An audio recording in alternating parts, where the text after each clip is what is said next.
Vote দিল আওয়ামী লীগ, আতাত করল জামাত, well established, এবং এতে এস্টাবলিশড হয়, কারচুপি হয় নাই, ভোট সঠিক হয়েছে, কিন্তু আতাত করছে। তাহলে একটা জিনিস যদি আপনি চিন্তা করেন, আতাতই যদি হবে, তাহলে সেই ভোটার তো জাতীয় নির্বাচনের ক্ষেত্রে যদি আতাত করে ফেলে জামাতের সাথে, তাহলে তাদের অবস্থাটা কি হবে? বাংলাদেশের রাজনীতিতে কোনো আদর্শ দল নাই, এক কথায় বলে দিচ্ছি আপনাকে। রাজাকারের সাথে যদি আপনার একবার বৈশা আন্ডারস্ট্যান্ডিং করে ক্ষমতায় যান, আপনি তার গায়েতে তখন ঘ্রাণ পান, আর যখন আপনার সাথে আতাত থাকবে না তখন গন্ধ পান। I hate this politics. যে বলছেন, বিনয়ের সাথে বলি, দেখেন একটু আগে উনি বললেন যে নির্বাচনের নিরপেক্ষতা ছিল না, তারপরে ভোটে কারচুপি হয়েছে, অর্থাৎ ভোট দিছে একজনে অথচ পেয়েছে শূন্য। একজন বলছেন একটা ভোট তো অন্তত থাকবে। তাহলে কিন্তু ওইখানে প্রশ্নবিদ্ধ যে নির্বাচনটা সঠিক হয় নাই, কারচুপি হয়েছে। কিন্তু আমি যখন আবার এই দিকে চলে আসি যে আওয়ামী লীগের ভোট তাদেরকে দিছে, এই যদি হয় এবং সেটা অনেক বড় সংখ্যা, এবং আব্বাস সাহেব নাকি বলছেন যে আওয়ামী লীগের সাথে আতাত করে তারা পাশ করেছে, তাহলে ভোট জেনুইন। না না, এখানে সংখ্যাটা আমার 15,000 আর 5,000 না না, সংখ্যা যে কয়টাই হোক, আতাত যখন করেছে তাহলে ভোটটা জেনুইন। এখন ভোট আওয়ামী লীগের ভোট বা ছাত্রলীগের ভোটটা তাদের ঝুড়িতে পড়ছে, বিষয়টা কিন্তু খুব মারাত্মক তাহলে লক্ষ্য করার ব্যাপার। পাশাপাশি একটা কথা বলছে যে দেখাইতে চায় যে মৌলবাদীদের, মানে ইউনূস সাহেবের ইয়েতে ভোট দিল আওয়ামী লীগ, আতাত করল জামাত, ওয়েল এস্টাবলিশড, এবং এতে এস্টাবলিশড হয়, কারচুপি হয় নাই, ভোট সঠিক হয়েছে, কিন্তু আতাত করছে। তাহলে একটা জিনিস যদি আপনি চিন্তা করেন, আতাতই যদি হবে, তাহলে সেই ভোটার তো জাতীয় নির্বাচনের ক্ষেত্রে যদি আতাত করে ফেলে জামাতের সাথে, তাহলে তাদের অবস্থাটা কি হবে? এটা কিন্তু খুব ভাববার বিষয়। আমি কিন্তু ব্যক্তিগতভাবে না, আমি ওনার কথা থেকেই বললাম, এটা কিন্তু তাহলে আমাদের ভাবতে হবে। কারণ আমি ব্যক্তিগতভাবে আমি হয়তো জামাতের রাজনীতি পছন্দ করি না, কিন্তু তার রাজনীতি করার অধিকার আছে।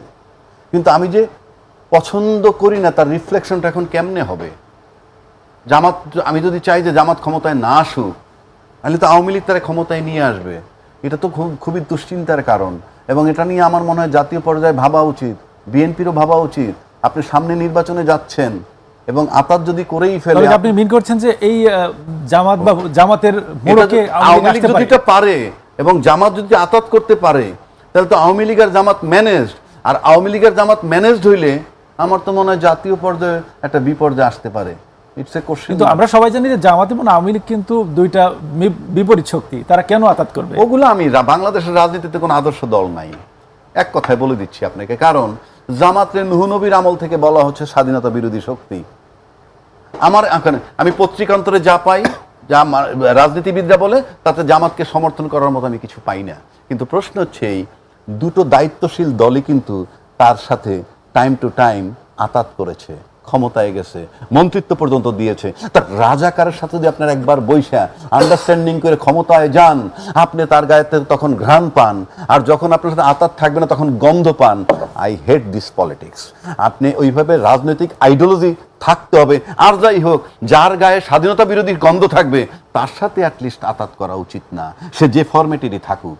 সুতরাং it is very painful for Bangladesh politics. আপনি জিয়াউর রহমানের মতো একটা পার্সোনালিটি বাংলাদেশে পাওয়া খুব ডিফিকাল্ট, এবং সে কিন্তু একটা মাত্র পার্সোনালিটি যিনি প্রশাসনকে তোয়াজ করেননি।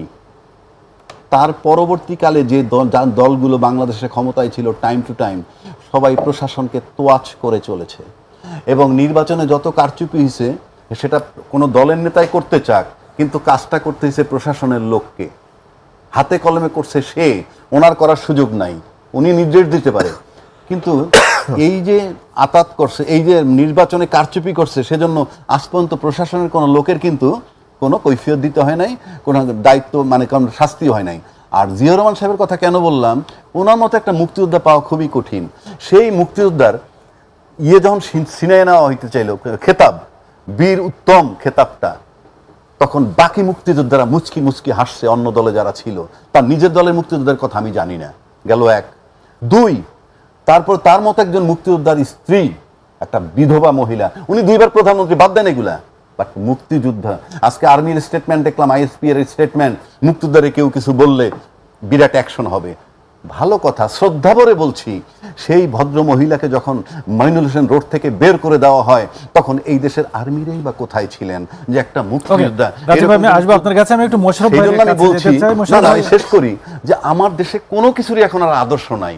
যিনি মুক্তিযোদ্ধা সে আদর্শচ্যুত, যিনি রাজাকার তিনি আদর্শচ্যুত, যিনি মুক্তিযোদ্ধার চেতনা ধারণ করেন তিনি রাজাকারের সাথে আতাত করেন। কারো কোনো আদর্শের ক্লেম কেউ করতে পারবে না বাংলাদেশে এই মুহূর্তে। কোনো রাজনীতিবিদের, কোনো রাজনৈতিক দলের এই অধিকার নাই।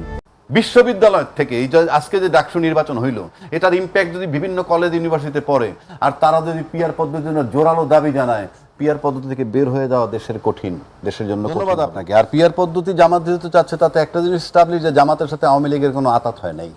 আতাত হইলে আর পিআর পদ্ধতি সে চাইতো না। বিশ্ববিদ্যালয়ের কথা যেটা উনি বললেন যে আতাত হয়ে গেছে এবং সেই মোতাবেক ছাত্রলীগের ভোট ওখানে চলে গেছে, তাহলে আতাত হইলে পিআর পদ্ধতি থেকে তারা সরে যেত। এখন পিআর পদ্ধতিতে কি হয়? নাম্বার ওয়ান, কারো ভোট বিফলে যায় না, যিনি ভোট দেন সে নিশ্চিত তার দলের কোনো না কোনো প্রার্থী পার্লামেন্টে যাবে। নাম্বার টু, একটা শক্ত বিরোধী দল হয়। নাম্বার থ্রি, দুর্বল সরকার হয়। তিনটেই আমি এডমিট করলাম। দুর্বল সরকারের সমস্যা কোথায়? জাপান দেখেন, ইটালি দেখেন, তারপরে ইভেন বিভিন্ন দেশে দেখেন, 70-80টা দেশে আছে। দুর্বল সরকারে কিচ্ছু আসে যায় না। ইফ ইউ আর ট্রান্সপারেন্ট, আপনি সরে যাবেন সরকার থেকে, সমস্যা কি? আরেকজনের সরকার হবে। আপনি 5 বছর আপনাকে রাখতেই হবে। আপনি যদি ভালো কাজ না করেন, আপনি বলবেন আমার 5 বছর ওয়েট করেন, ভোটার মাধ্যমে আমার সরবেন কেন? 6 মাসের মাথায় যদি দেখি আপনি গোজামিল দিচ্ছেন, বাকি 4.5 বছর আমি লোকসান নেব কেন? রাষ্ট্রের ক্ষতি করব কেন? সুতরাং পিআর পদ্ধতি ওই হিসাবে গ্রহণযোগ্য। কিন্তু পিআর পদ্ধতি ওনারা যাবেন কি যাবেন না এটা রাজনৈতিক সিদ্ধান্ত। 2 নম্বর আসেন যে আমার প্রিয় নেতাকে আমি ভোট দিলে পামু কি পামু না জানি না। প্রিয় নেতা কিসের আবার? সংসদ সদস্যতে। সংসদ সদস্যের কাজ হলো আইন প্রণয়ন করা, সংসদ সদস্যের কাজ হলো বাজেট প্রণয়ন করা, সংসদ সদস্যের কাজ হলো সাব কমিটি করে সরকারের কাজ সুপারভাইজিং করবে, সংসদ সদস্যের কাজ এমপি প্রাইম মিনিস্টার নির্বাচন করবে, রাষ্ট্রপতি নির্বাচন করবে, স্পিকার নির্বাচন আপনি করবে। যে কথাগুলো বলেন সবগুলো ঠিক আছে, কিন্তু বাংলাদেশে এখন এই পার্সপেক্টিভ আছে কিনা? নাই। 53 বছর ধরে সংসদ সদস্যরা সংবিধান ভায়োলেট করে, যেগুলো তার কাজ নয়। ডেভেলপমেন্ট ওয়ার্ক দেখতে যায়, সুপারিনটেন্ডেন্ট ইঞ্জিনিয়ার ডাইকে এনে ধমকায়, স্কুলের টিচার এনে ধমকায়, অমুক করে ভর্তি করতে বলে, তার কাছে এসে বলে আমি কিন্তু একবার পরিবর্তন করা তো সম্ভব না। আপনি যাইতেই তো পারবেন, আপনার সংবিধান পারমিট করে না তো। কথায় কথায় যে বলেন সংবিধানের দোহাই দেন, সংবিধান তো বলে নাই তুমি এর বাইরে যাও। এটা যাও মানেই ভায়োলেশন অফ কনস্টিটিউশন। 53 বছর ধরে করে আসছে, সামনে যাতে না করতে পারে পিআর পদ্ধতি তার জন্য প্রয়োজন। 2 নম্বর আসেন, বিশ্ববিদ্যালয় থেকে এই যে আজকে যে ডাকসু নির্বাচন হইল, এটার ইম্প্যাক্ট যদি বিভিন্ন কলেজ ইউনিভার্সিটিতে পড়ে আর তারা যদি পিআর পদ্ধতির জন্য জোরালো দাবি জানায়, পিআর পদ্ধতি থেকে বের হয়ে যাওয়া দেশের কঠিন, দেশের জন্য কঠিন হবে। এবং কালকে কিন্তু জাকসু, তারপরে রাজশাহী, আপনি জাতীয় পার্টি কদিন পর পিআর পদ্ধতি বলবে, অলরেডি বলছে, ইঙ্গিত দিচ্ছে, অলরেডি বলেছে। সুতরাং আপনি, ইট ইজ ভেরি টাফ। আপনি ডে বাই ডে সামনে যে পরিস্থিতি আসতেছে। আরেকটা কথা বলি আপনাকে, এই যে প্রশাসন আমাদের আছে, এই প্রশাসন কিন্তু আওয়ামী প্রশাসন, আপনাকে মাথায় রাখতে হবে। এবং এই আওয়ামী প্রশাসন বলতে আমি প্রশাসনের বিন্দু মাত্র দোষ দেই না। যখন যে রাজনৈতিক দল ক্ষমতায় ছিল তখন তারা প্রশাসনকে ব্যবহার করছে এবং পতিত সরকার হয়তো হাইয়েস্ট লেভেলে ব্যবহার করছে, এবং প্রশাসনের কোনো দোষ নাই। কারণ বিগত সরকার প্রশাসনের লোকরা আয়না ঘরে রাখছে, এরকম নজির আছে। এত নির্মম ছিল। প্রশাসনের বিন্দু মাত্র আমি দোষ দিই না। প্রশাসনকে ক্যাশ করে এই রাজনীতিবিদরা, এবং সেই জন্য প্রশাসন বাধ্য হয় এবং পরে তারা ভিকটিম হয় কিংবা খারাপ পরিস্থিতি হয়। আমি এখন যেটা আপনাকে বলতে যাচ্ছি সেটা হইলো যে আপনি যে সামনে নির্বাচন করবেন, এই প্রশাসন দিয়ে যখন করবেন, এই প্রশাসন যেমন ইউনূস সরকার ফুল স্টপ দিয়ে দিতেছি, প্রশাসনকে উনি আর এর চেয়ে বেশি কাজে লাগাইতে পারবেন না। আমি লিখে দিলাম চ্যালেঞ্জ, কারণ প্রশাসন জানে আমি তাকে কোঅপারেট না করলে আমার কিছু হবে না। মাই চাকরি ইজ গ্যারান্টি, নাম্বার 1। নাম্বার 2 হচ্ছে কালকে ইউনূস সাহেব সরে যাক, তৃতীয় ব্যক্তি যদি কেউ ক্ষমতা টেক ওভার করে, আর শুধু যদি বিপ্লবী সরকার হয়ে যায়, তাহলে এই প্রশাসন কাজ করবে ভয়ে। কারণ বিপ্লবী সরকার হিসেবে 10টা-5টায় একেবারে নিয়মের বাইরে গিয়ে ফাঁসি টাসি দিয়ে দেয়। এখন কি এই সরকারের সুযোগ আছে? না, এই সরকার আর পারবে না। বিকজ আপনার একটা পাওয়ার মাত্রা আছে, কতটুকু পারবে সেটা আমাদের বোঝা হয়ে গেছে, সে আর পারবে না। কিন্তু একটা সরকার যদি এরকম আসতে পারে, 10টা লোকের ফাঁসি দিবে, কথা অনিয়ম করে, অতীতে যখন বাংলাদেশে বহু হয়েছে, বাকি 10 লক্ষ ঠিক হয়ে যাবে। এই একটা পদ্ধতিতে প্রশাসন নামতে পারে। আরেকটা পদ্ধতিতে প্রশাসন নামবে যদি বিপ্লবী সরকার না এসে তৃতীয় পক্ষ ক্ষমতা আসে এবং যদি পরোক্ষভাবে আওয়ামী লীগের লোক হয়, তাইলেও প্রশাসন মাঠে নামবে। তৃতীয় কথা বলে দিচ্ছি, ওনারা যতই নির্বাচন নিয়ে চিৎকার করুক, আমি লিখে দিতে পারি, ধরা যাক সে পাশ করে ক্ষমতায় গেল, এই প্রশাসন তাদেরকে নন কোঅপারেট করে 3 মাসও থাকতে অনেক হবে। আমার দেখা রাজনীতিতে বাংলাদেশে যখন যারা রাজনীতি করেন, যে দল যখন ক্ষমতায় যান, তারা প্রশাসনের উপরে ভিত্তি করেই রাজনীতিটা করেন। প্রশাসনকে তারা ফ্যাক্টর মনে করেন, লিডারশিপ কোয়ালিটি নাই বললে চলে। 626 ক্যান্টনমেন্ট কিন্তু একটা সাজানো পরিপাটি জায়গা। আপনি 626 জন লোককে আশ্রয় দিলেন, ওটার ভিতরে কোনো আবাসিক হোটেল আছে?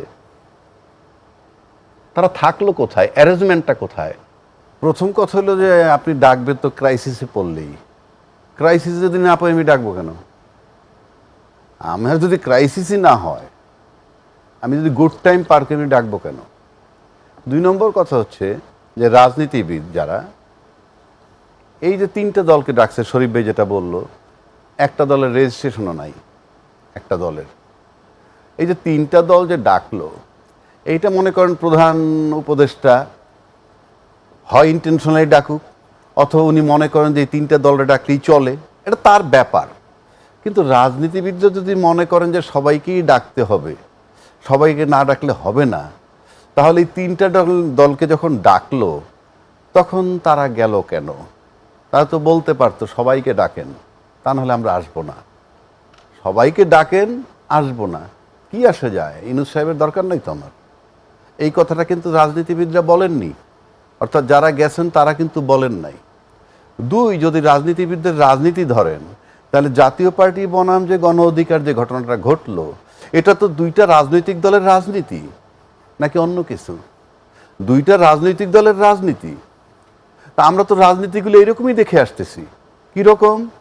এই যে জামাত বলতেছে একটা নির্বাচনের ক্ষেত্রে, সে বলতেছে আমার পিআর পদ্ধতি লাগবে, তো বিএনপি বলতেছে পিআর পদ্ধতি লাগবে না। এখন আপনার রাজনৈতিক দলগুলোর যে ভাবনাটা, সেই ভাবনাটা কি তাদের দলের জন্যে নাকি রাষ্ট্রের জন্যে? সবার কমন গোল যদি থাকে রাষ্ট্রের জন্যে, তাইলে আমার কাছে মনে হয় ফেব্রুয়ারি থেকে যে আলোচনা শুরু হয়েছে এই সংস্কার টংস্কার, তাইলে এতদিন লাগার কথা না। প্রত্যেকের আলোচনা, এই যে আজকে গেল 3টা দল, ওই একই সুরের কথা। আগে যা কমন গোল কি আছে কিনা আপনি যেটি বলছেন, সেটা থাকা উচিত না? আছে কিনা মানে থাকা আমি তো কমন গোল দেখি না। কারণ আপনি একটা গণতান্ত্রিক দেশে, আপনি গণতান্ত্রিক পদ্ধতিতে আপনি নির্বাচনে যাবেন, নির্বাচনের মাধ্যমে সরকারের ক্ষমতা দেবে, এটা কিন্তু একটা ক্রাইটেরিয়া, একমাত্র না। গণতন্ত্রের সাথে সম্পর্ক সমস্ত অর্গানগুলো ঠিক থাকতে হবে যারা নির্বাচন পরিচালনা করে। যেমন পরিচালনা নির্বাচন কারা করে? ঘুরে ফিরে সব শেষে শুধুই প্রশাসন, আর কেন কোনো রোল নাই। নির্বাচন যখন কন্ডাক্ট হয় ফাইনালি, এটা কিন্তু সব প্রশাসন, অর্থাৎ সরকারের বিভিন্ন প্রতিষ্ঠানের দায়িত্বশীল ব্যক্তি। কারচুপি যদি করে সেটাও তারা করে। শরীফ ভাই কইতেছে যে বললো, হ্যাঁ আমার পক্ষে কারচুপি করবি কথাটা, কিন্তু কারচুপিটা করে কিন্তু তারা, প্রশাসনের লোক। কিন্তু আপনি কি কখনো শুনছেন এই দীর্ঘ 53 বছরের ইতিহাসে যে বিভিন্ন সময় কারচুপির কথা পাইছি, কিন্তু কোনো সরকারি কর্মকর্তা কর্মচারীর এই কারচুপির অভিযোগে কোনোদিন কোনো শাস্তি হয়েছে? কেন হয় না? কেন হয় না? আমার দেখা রাজনীতিতে বাংলাদেশে যখন যারা রাজনীতি করেন, যে দল যখন ক্ষমতায় যান, তারা প্রশাসনের উপরে ভিত্তি করেই রাজনীতিটা করেন। প্রশাসনকে তারা ফ্যাক্টর মনে করেন, লিডারশিপ কোয়ালিটি নাই বললে চলে। লিডারশিপ এমন একটা পার্সোনালিটি, যে আমার পার্সোনালিটির কারণে, লিডারশিপের কারণে আমাকে কেয়ার করবে। আমি তো সবসময় দেখে আসছি যে আপনি যদি গত 16 বছর দেখেন বা তার আগেও যান, প্রজাতন্ত্রের কর্মকর্তা কর্মচারী যেই রেটে বিভিন্ন সময় ধাপে ধাপে ধাপে উন্নয়ন, তাদের বেতন ভাতা সুবিধা, আমি এটা দোষ ধরছি না, কিন্তু দিছে। একই জিনিস তো নাগরিকেরও পেতে হবে অন্য ফর্মে।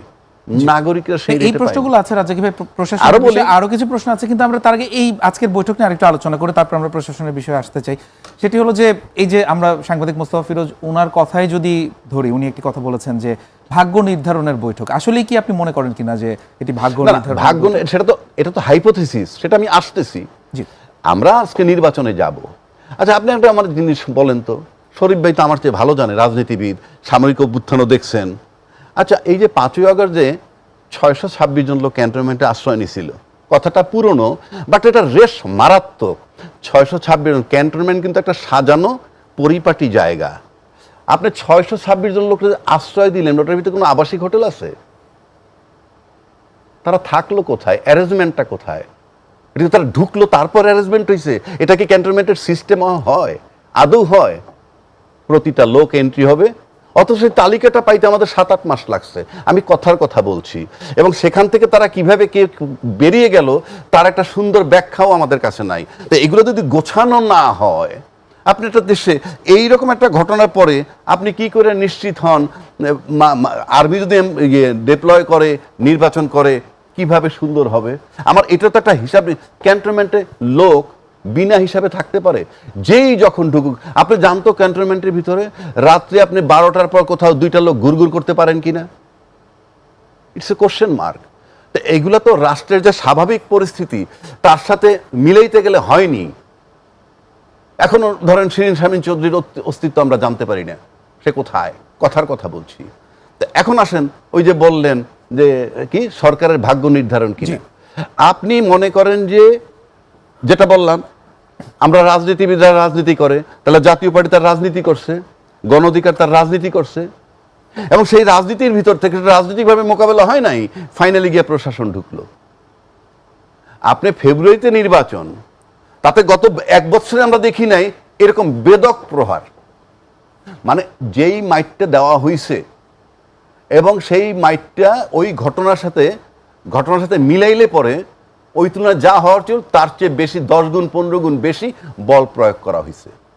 এটা কি বার্তা দেয়? মানে এই মারধরের পেছনে আপনি এর পেছনে অন্য কোনো পরিকল্পিত কোনো বিষয় দেখেন? আমি সেটাই আপনাকে আসতেছি। তারপরে সেকেন্ড ফেজে আসেন, রাশেদ দেখলাম গণ অধিকারের যে সেক্রেটারি, সে আজকে বলতেছে, কোথায় বললো যে তাকে আইডেন্টিফাই করতে হবে যে পিঙ্ক কালারের গেঞ্জি পরা একটা লাল, এবং তাকে তারা আইডেন্টিফাই করে বলছে অমুক জায়গায় আছে বা এই ধরনের একটা কথা বলছে, তাকে অন্যতম গ্রেফতার করার জন্য পুলিশ কমিশনারকে বলছে। পুলিশ কমিশনার তাকে রিপ্লাই দিছে ইতিমধ্যে তাকে গ্রেফতার করা হয়েছে। How far it is true এটা আবার সে বলছে, আমরা সত্য মিথ্যা জানি না। মানে রাশেদ বলেছে লাল গেঞ্জি পরে যিনি ছিলেন তিনি সম্রাটকে মেরেছেন, মানে নূরকে মারেনি। মারামারি পরে এখন প্রশ্ন হচ্ছে যে তাকে ইতিমধ্যে গ্রেফতার করা হয়েছে এবং জানা গেছে সে একজন কনস্টেবল। আমার প্রশ্নটা ওখানে না, ওই কনস্টেবল যদি কারোর নির্দেশে মাইরে থাকে এবং মাইরটা নিশ্চয়ই জাস্টিফাইড মনে করছে তারা, নাহলে মারবে কেন? কথাটা বোঝার চেষ্টা করেন। প্রশাসন যে তাকে মারছে তাহলে তো জাস্টিফাইড মনে করছে তারা।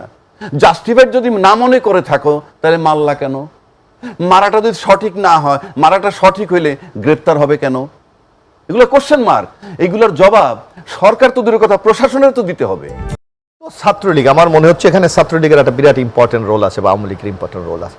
তারা হয়তো তাদের সমর্থিত ভোটগুলিকে সব এক জায়গায় দিয়ে দিয়েছে, যার জন্য যে অভিযোগগুলি হয়েছে, তবু এইগুলি আগামী দিনে আমাদের জাতীয় নির্বাচন ক্ষেত্রে আমার মনে হয় যারা আয়োজন করবে তাদের জন্য একটা, ওই যে আপনি টেস্ট বললেন, সে টেস্ট হিসাবে কিন্তু কাজ করবে। আরেকটা যে এই বড় অভিযোগটা উত্থাপিত হয়েছে সেটা হলো প্রশাসন একটা দলের প্রতি অনেকটা ঝুঁকে গেছে। এখানে স্বাধীনতার পক্ষের শক্তির রাজনীতি হয়, এখানে প্রগতিশীল রাজনীতি হয়, এখানে ধর্মান্ধতার বিরুদ্ধে অসাম্প্রদায়িক রাজনীতি হয়। কিন্তু এবার দেখলাম যে এই ফলাফলের মধ্যে কিন্তু এই ঐতিহ্য কিন্তু ধারণ করে নাই।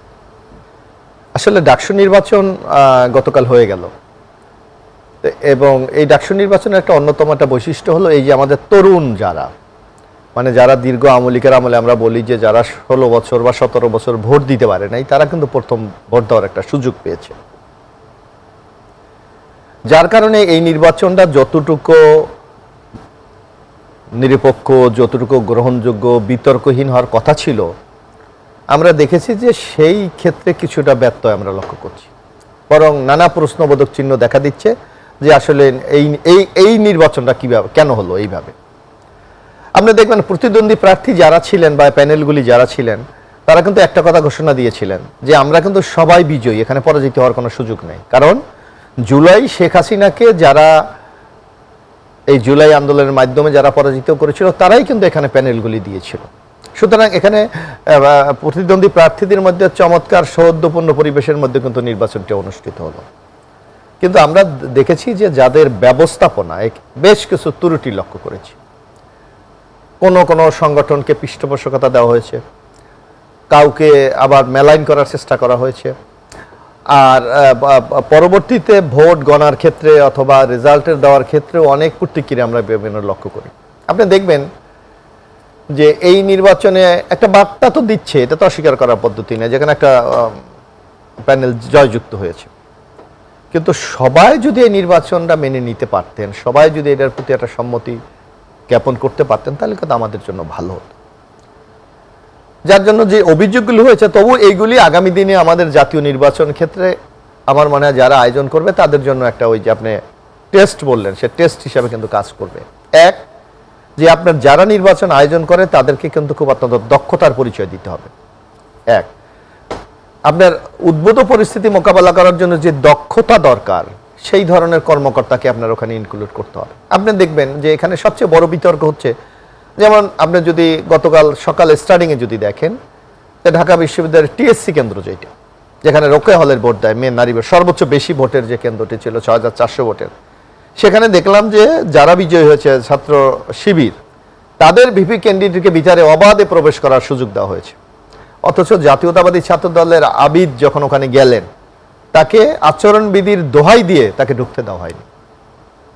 অর্থাৎ এটা একটা প্রার্থীর যেই অধিকার, সেই অধিকার থেকে বঞ্চিত করা হয়েছে। শুধু তাই না, আপনি দেখবেন তাৎক্ষণিকভাবে আমরা দেখলাম যে আমাদের মেইন স্ট্রিমের কিছু পত্রিকা, বিশেষ করে প্রথম আলো থেকে শুরু করে, তারা এমনভাবে নিউজ শুরু করলো যে বলল যে ছাত্র দলের আবিদ আচরণবিধি লঙ্ঘন করছে।